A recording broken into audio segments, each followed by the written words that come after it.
예수님께서 천국 복음을 전하시면서 많은 사람들을 만났습니다. 많은 사람들이 예수님의 눈에 어떻게 비춰졌을까요? 그리고 많은 사람들을 바라보신 예수님의 그 심정은 어땠을까요? 예수님을 가까이에서 모시고 3년 동안 일했던 마태가 예수님의 심정을 이렇게 기록했습니다. 예수께서 모든 성과 촌에 두루 다니사 저희 회당에서 가르치시며 천국 복음을 전파하시며 모든 병과 모든 약한 것을 고치시니라. 무리를 보시고 민망히 여기시니 이는 저희가 목자 없는 양과 같이 고생하며 유리함이라. 수많은 사람들이 예수님의 눈에 들어왔습니다. 여러분의 눈에 비친 사람들의 모습은 어떤 것 같아요? 다른 사람은 행복하고 나는 남모를 고통이 있다고 생각하십니까? 저는 사람들을 많이 만나서 대화해 보는데요. 5분만 얘기 들으면 눈물 날 일들이 다 있어요. 겉에서는 그냥 인사하고 지나지만 5분만 깊이 얘기해 보면 다 가슴 아픈 일들이 많아요.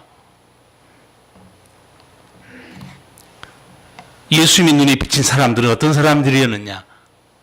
목자 없는 양같이 고생에 지쳐서 허덕이고 있었습니다. 무리를 보고 민망히 여기시니, 민망히 여겼다는 것은 불쌍한 생각이 들었다는 거예요. 예수님께서 왜 더 불쌍히 여기는 마음이 들었느냐? 저렇게 고통을 당하고 있는데 돌아볼 목자가 없다는 거예요. 그냥 무방비로 당하고 있다는 겁니다. 저희가 목자 없는 양과 같이 고생하며, 예수님께서 말씀하시니 고생이라는 단어가요, 힘들고 어려운 단어가 아니고 상당히 고통스러운 단어입니다. 무슨 뜻이냐?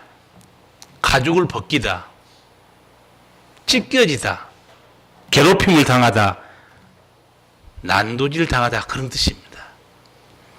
예수님의 눈에 비친 사람들의 모습이 가죽이 벗겨진 것처럼 고통당하는 사람들이었어요. 찢겨진 인생들, 그리고 죄와 사탄 때문에 괴롭힘을 당하는 그런 모습이 눈에 다 훤히 들어오고 있습니다. 또한 예수님의 눈에 비치는 무리들은 유리하고 있었다는 거예요. 유리가 떠도는 거죠, 실제는, 우리말로는. 근데 이 단어는 팽개치다, 내던져지다는 단어입니다. 예수님 눈에 보니까 사람들이 고통 속에 내던져져 있는 거예요. 밑바닥에 떨어져서 비참하게 살고 있는 모습이 눈에 들어온 겁니다. 원래는 우리가 이런 모습이 아니죠. 원래 인간의 본래 모습이 뭡니까? 하나님의 모양과 형상대로 지음받은 참으로 존귀한 자들입니다. 참으로 복된 사람들이에요. 예수님 눈에 얼마나 그 모습이 가슴 아프게 다가왔겠어요. 하나님의 형상과 모양대로 지음받은 최고의 존재가 이렇게 비참하게 내동댕이 쳐 있고 인간의 삶이 찢겨져 있는데 돌아볼 적 없다는 거예요. 이것이 인생입니다. 지금도 그랬습니다.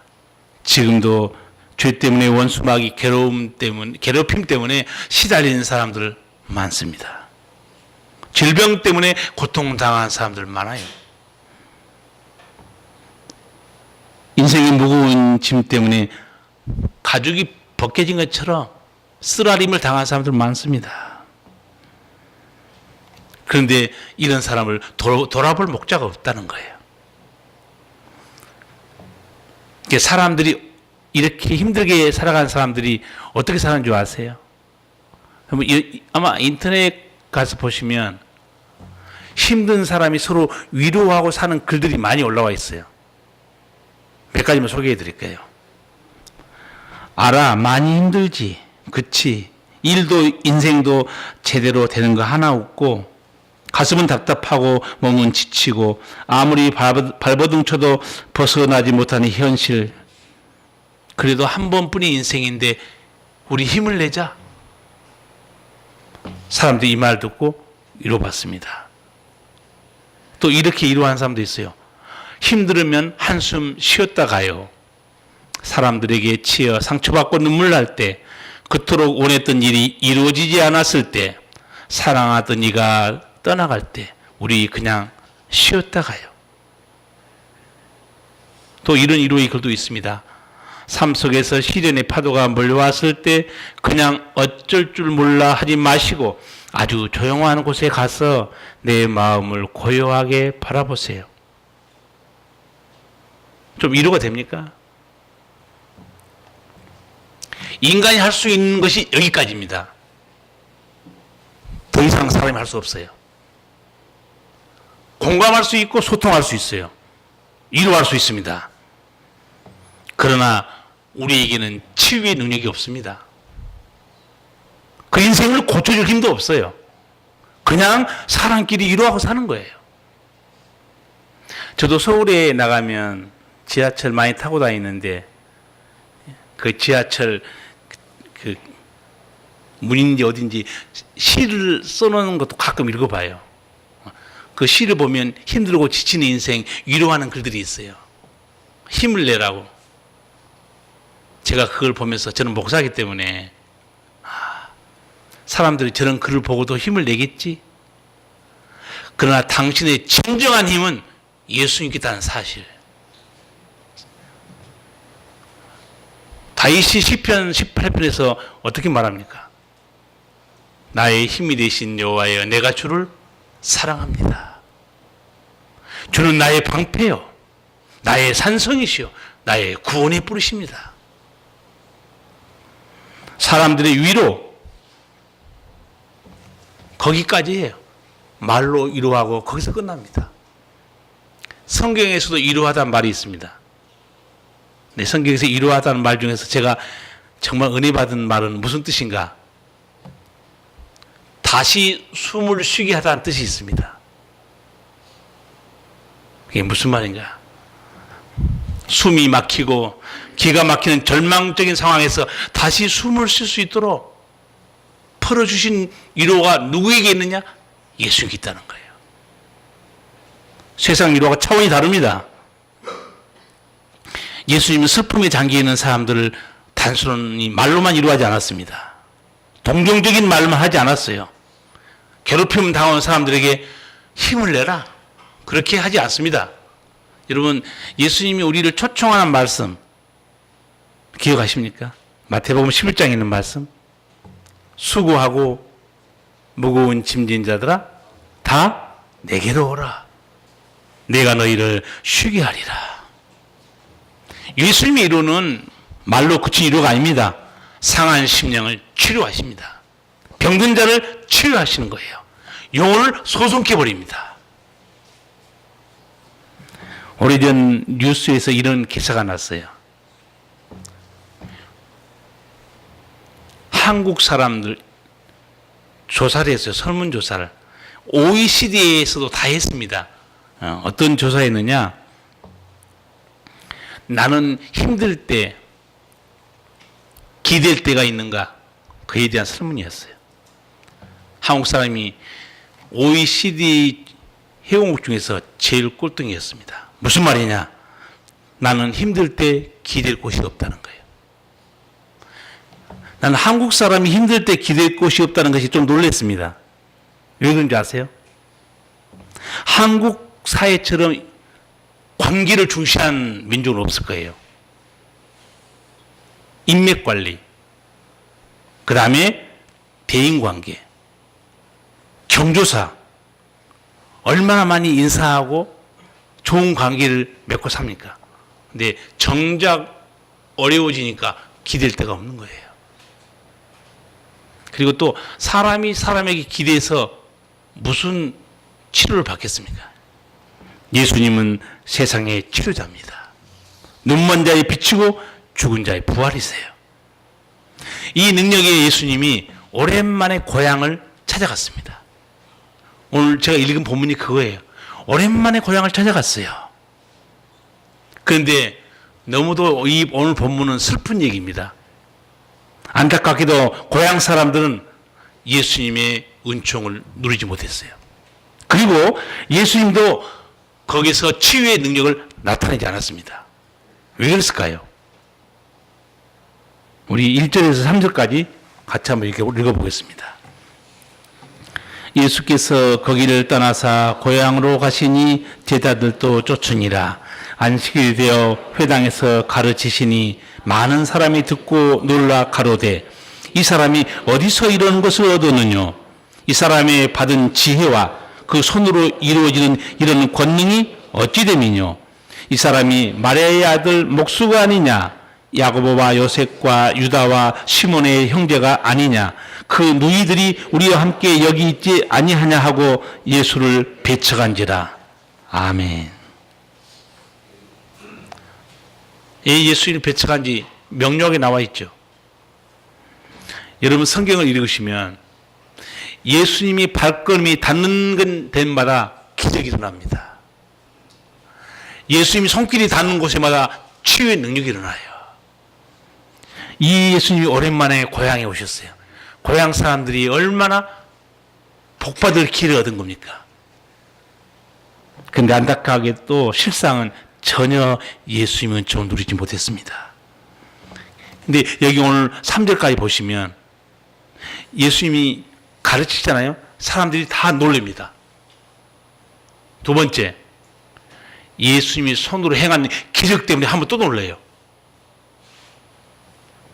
고향 사람들의 반응이 2절에 있지 않습니까? 안식일이 되어 회당에서 가르치시니 많은 사람이 듣고 놀라 가로되 이 사람이 어디서 이런 것을 얻었느냐? 이 사람이 받은 지혜와 그 손으로 이루어지는 이런 권능이 어찌 됨이냐? 놀랍니다. 그런데 예수님 배척해요. 예수님께서 이게 천국 복음을 가르치는 것이 서기관과 비교가 안 된다는 장면이 몇 군데 나옵니다. 특별히 마태복음 7장 마지막쯤 가면 어떤 내용이 나오냐면 예수님께서 산상수훈 5장, 6장, 7장에서 산상수훈을 이렇게 설교하시잖아요. 사람들이 듣고 감탄합니다. 그러면서 이렇게 말해요. 예수께서 이 말씀을 마치심에 무리들이 그 가르치심에 놀래니 이는 그 가르치시는 것이 권세 있는 자와 같고 저희 서기관들과 같지 아니함이러라. 예수님이 도대체 무엇을 가르치셨길래 놀란 거예요? 어떻게 가르치셨길래 이 사람들이 깜짝 놀란 겁니까? 자, 여러분은 이제 마태복음을 항상 많이 읽어봐서 알 거예요. 마태복음 5장, 6장, 7장에 예수님이 가르치신 내용 아마 기억할 거예요. 그 중에 몇 가지만 말씀드리면 예수님이 마태복음 5장에서 누가 행복한 사람이냐 팔복에 대해서 말합니다. 심령이 가난한 사람은 참으로 행복하다. 왜냐하면 천국이 저희 것입니다. 애통하는 사람은 참으로 행복한 사람이다. 왜냐하면 저희가 하나님의 위로를 받을 것이다. 설교해요. 사람들이 깜짝 놀랍니다. 그리고 기도에 대해서 예수님이 또 말씀합니다. 기도에 대해서 예수님이 말씀한 걸 또 듣습니다. 그들이 어떤 가르침을 줬느냐. 또 기도할 때 이방인과 같이 중언부언하지 말라. 저희는 말을 많이 하여야 들으실 줄 생각하느니라. 그러므로 저희를 본받지 말라. 구하기 전에 너희에게 있어야 할 것을 하나님 너희 아버지께서 아시느니라. 말을 많이 해야 들을 거로 생각하지 말라는 거예요. 하나님 아버지는 다 알고 계시다는 거예요. 구하기 전에도. 그래서 중언부언하지 말라는 거예요. 중언부언이 뭐죠? 예, 반복해서 말한 거죠. 어떤 분이 저한테 물어보더라고요. 목사님, 그저께도 기도했고 어제도 기도했고 오늘 또 같은 기도 제목으로 기도하는데 그러면 안 되는 건가요? 물어봐요. 그러면 안 되는 거예요? 예수님께서 중언부언하지 말라는 게 무슨 뜻일까요? 그럼 같은 말로 반복하지 말라는 뜻입니다. 그런데 저도 같은 말 수없이 반복해서 기도합니다. 아침마다. 그것도 여러분이 기도를 끊임없이 하는 이유 중에 하나가 기도가 응답되면 이제 안 하죠. 응답 안 됐기 때문에 계속 하는 거예요. 근데 예수님이 여기서 주언부언하지 말라는 것은 주문을 외우듯이 하지 말라는 거예요. 여러분 한때 우리나라에 있었던 남녀 호랑개교 아시죠? 일본에서 들어온 종교인데 해 뜨는 동쪽을 보고 해를 보고 남녀 호랑개교인가 그거 주문을 몇 시간 동안 외우면 소원 성취된다고 그랬어요. 그렇게 무슨 주문이 자체가 마력이 있는 것처럼 그런 식으로 기도하지 말라는 거예요. 기도는 하나님과 대화합니다. 그렇죠. 여러분이 기도하시면 하나님이 들으시고 또 하나님 말씀하시면 여러분이 듣게 됩니다. 하나님은 우리 아버지죠. 예수님이 이렇게 설교합니다. 이방인들은 먹고 사는 것 때문에 난리치고 있다는 거예요. 왜 이방인들이 먹고 사는 것에 난리친 줄 아느냐? 그들에게는 아버지가 없다는 거예요. 너희에게는 천부가 계시지 않냐? 하늘 아버지가. 왜 없냐 하느냐 이거예요. 아마 이 설교 듣는 사람 놀랐을 거예요. 그러면서 예수님이 먹을 것이 없냐 하지 말고 뭘 먼저 힘쓰라고 그래요. 그의 나라와 의의를 그의 나라와 의의를 힘써 구하라. 하나님이 기뻐하신 삶을 살라는 거예요. 그럼 하나님이 채우신다는 거예요. 예수님은 기도에 대해서도 먹고 사는 문제가 얼마나 중요한데 그것도 설계해 줍니다. 사람들이 놀래요. 고향 사람들도 예수님의 가르침 듣고 놀랐으면 놀랍니다. 뿐만 아니라 2절 하반절을 보면 그 손으로 이루어지는 이런 권능이 어찌미뇨.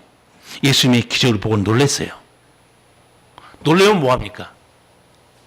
예수님께 나가서 엎드려서 부르짖고 믿지 않고 있는데 그 사람들이 말이죠. 그 손으로 이루어지는 권능이 어찌미뇨. 예수님이 손을 대는 사건이 몇 개 있죠. 성경 보면 거의 다 말씀으로 했어요. 그런데 예수님이 손을 대는 그 치유 사건에 손을 대면 안 되는 경우도 있었습니다. 어떤 경우에서 예수님이 손을 함부로 대지 말라고 그랬죠? 시체, 부정한 자, 거기에 예수님 손 대지 말라고 했어요. 레이기에. 그런데 예수님이 문둥병자가 찾아와요. 마가복음 1장 보면 사람이 있는 동네로 나오면 안 됩니다.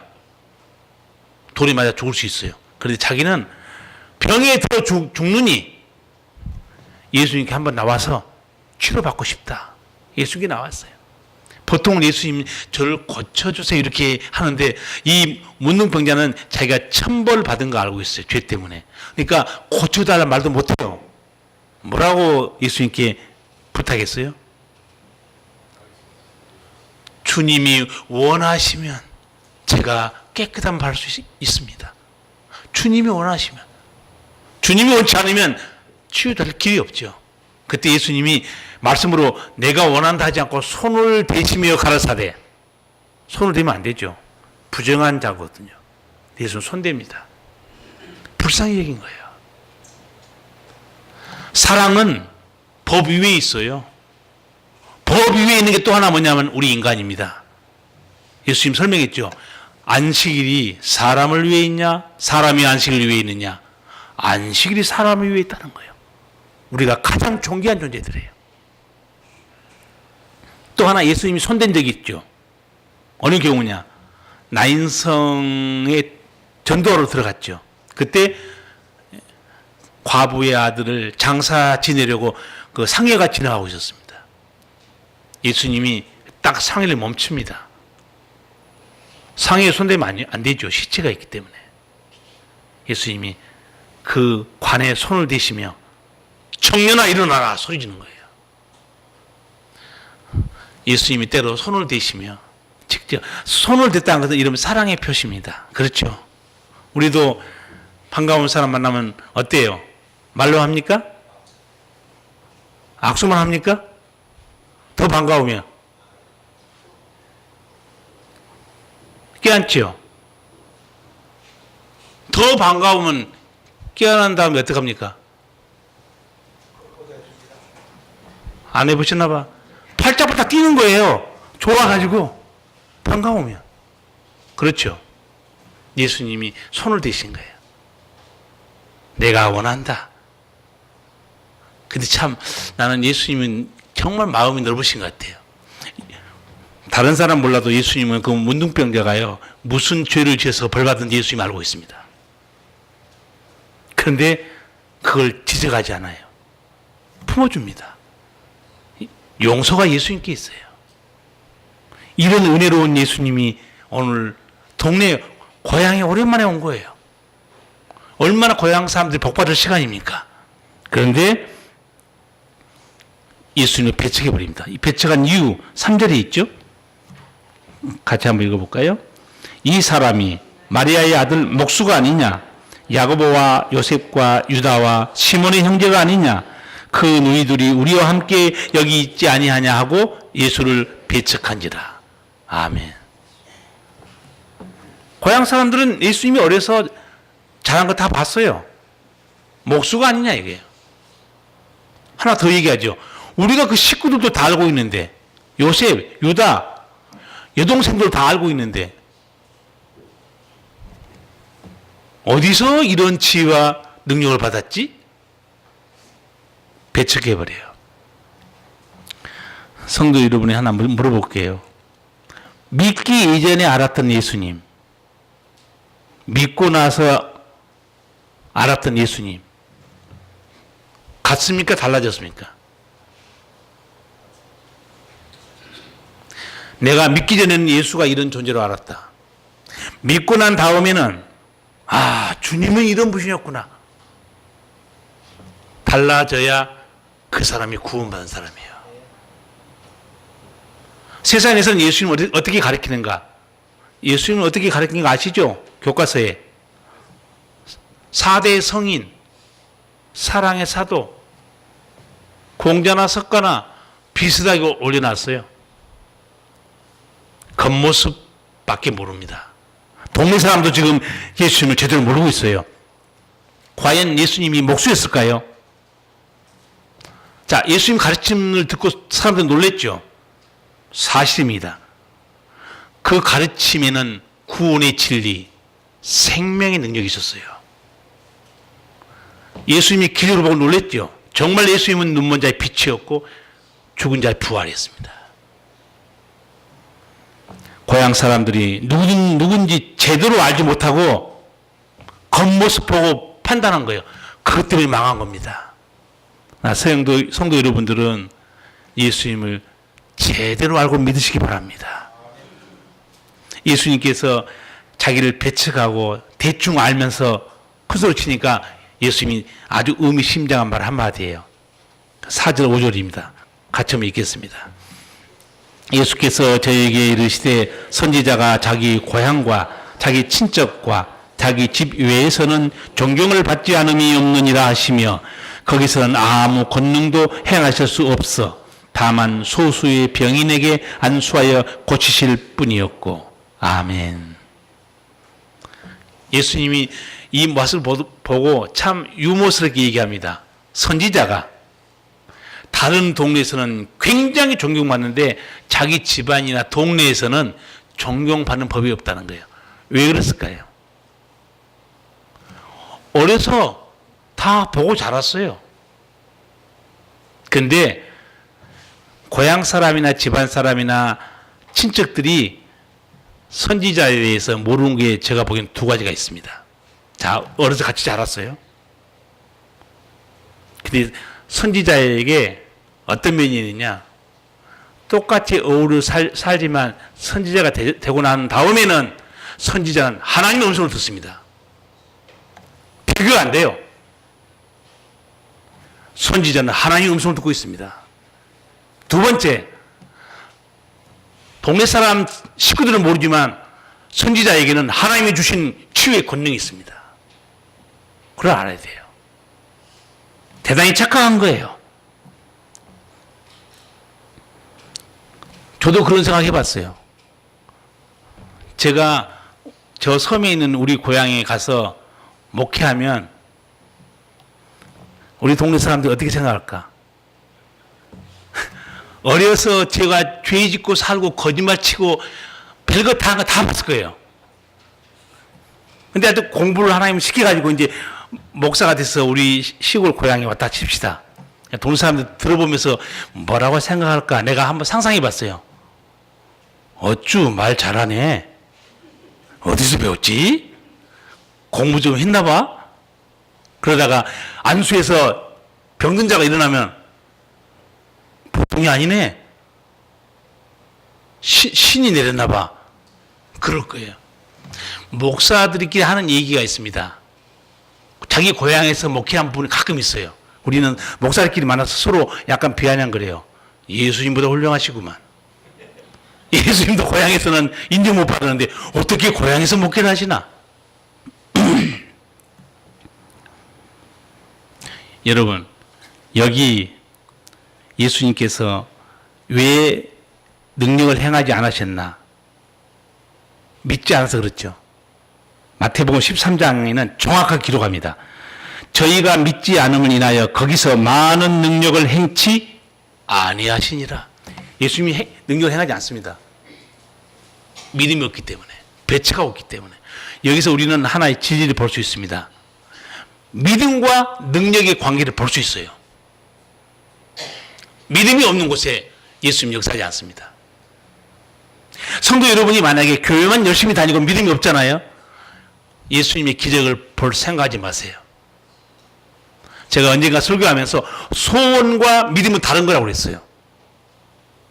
소원이 있다고 반드시 하나님 응답해 준 거 아닙니다. 자, 여러분이 수많은 기도 대목이 있습니다. 그거 다 소원이에요. 그렇죠? 그러나 이 일을 이루신 예수님을 내가 온전히 믿는 건 별개 문제예요.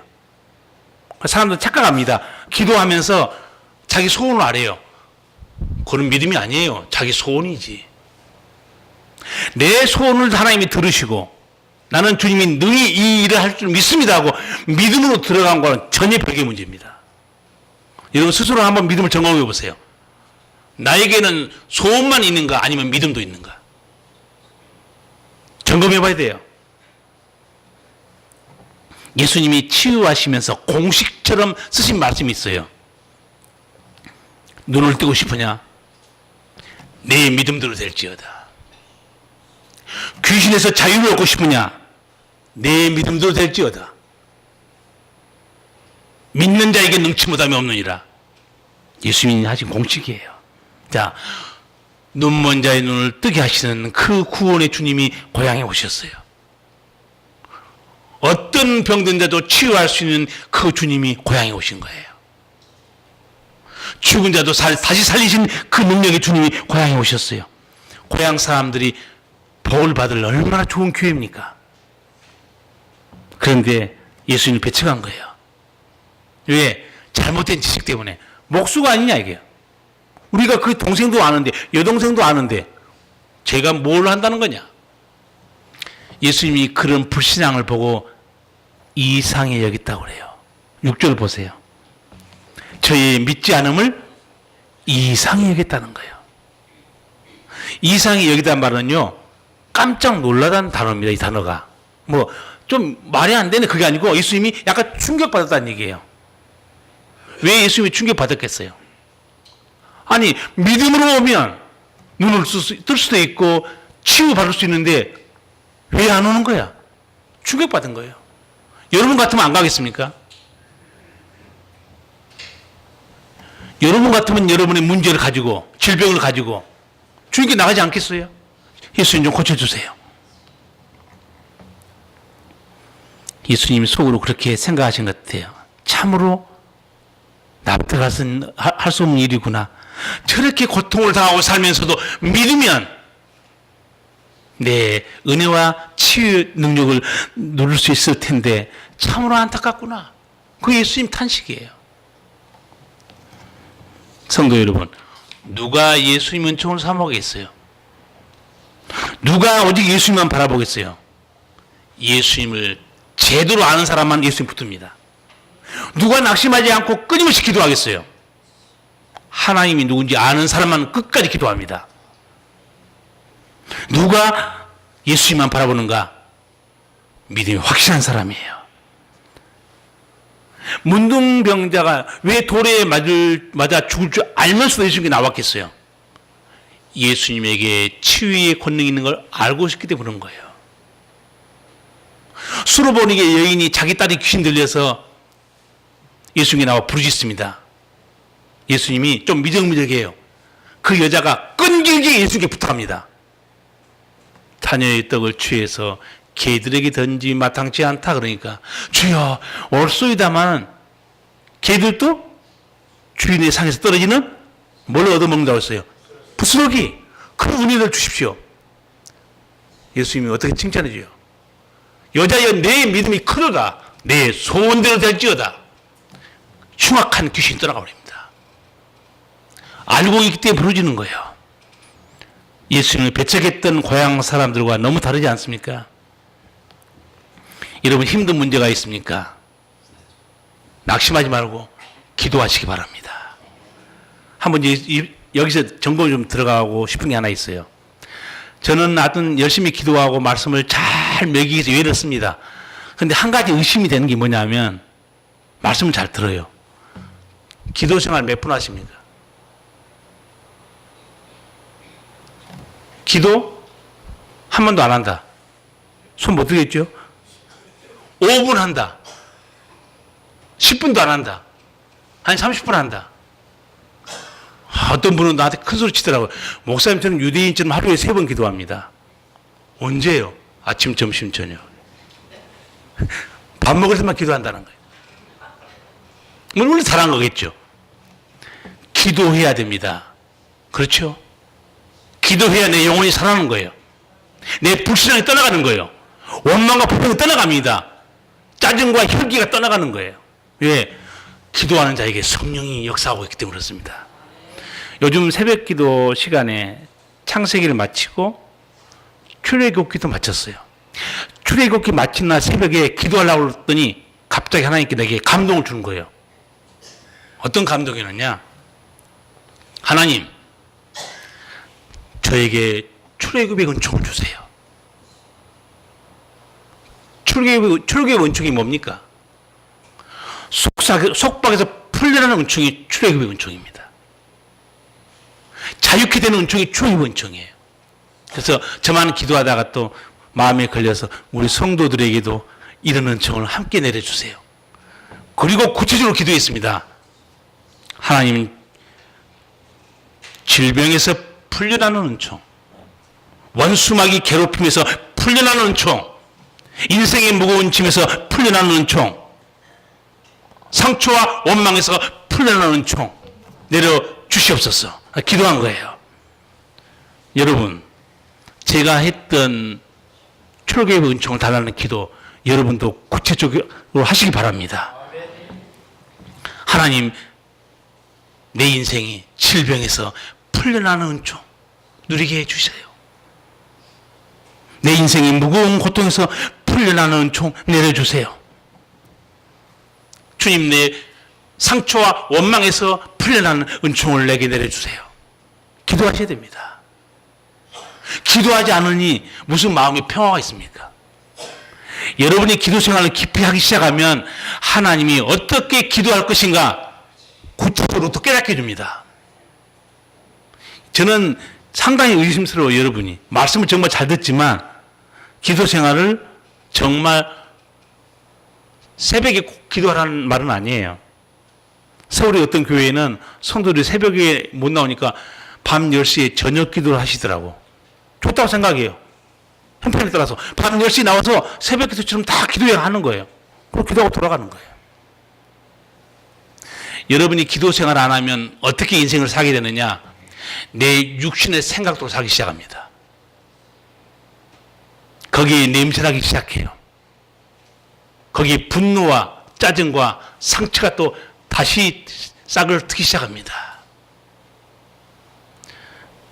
여러분, 찬송가 197장 한번 찾아보실래요?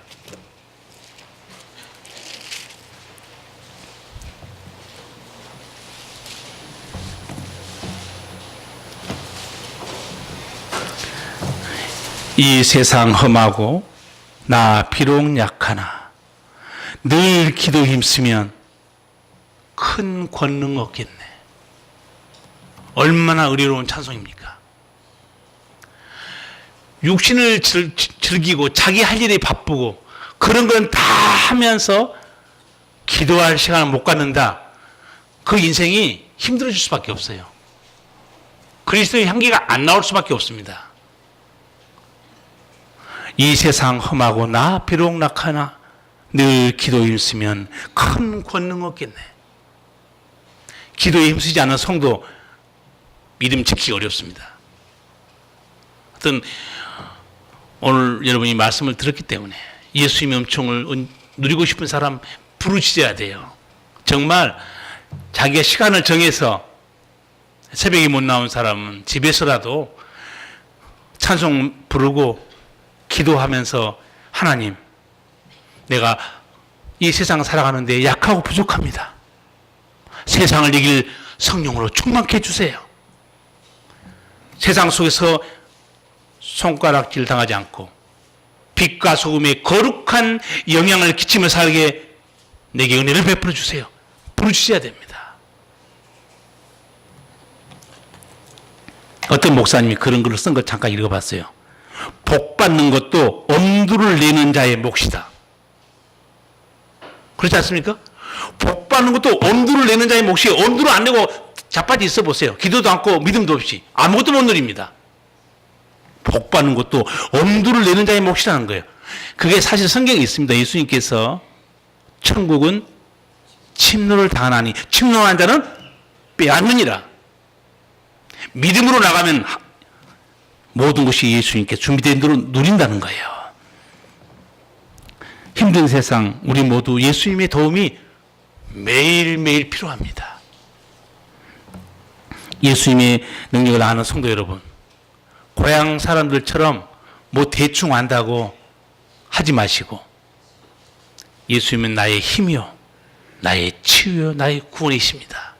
그런 믿음으로 예수님과 동행하고 항상 열려있는 예수님의 품 안에 들어가서 믿음으로 예비한 은총을 누리며 사시기 바랍니다. 기도하시겠습니다. 사랑의 아버지, 오늘 우리 성도들에게 예수님께서 귀한 말씀을 듣게 했습니다. 너희가 나를 믿으면 내 은총은 누릴 수 있을 텐데, 고향 사람들은 그 귀하신 예수님, 구원과 능력의 주님이 오셨는데도 예수님을 배척함으로 아무런 은총을 누리지 못했습니다. 우리 성도들이 이 세상 살아갈 때 기도에 힘써서 나는 비록 약하지만 큰 성령의 권능을 덧입고 세상 속에서 빛과 소금으로 그리스도의 향기와 편지로 살아가도록 은혜를 베풀어 주시옵소서. 예수님 이름으로 기도하옵나이다. 아멘. 찬송가 500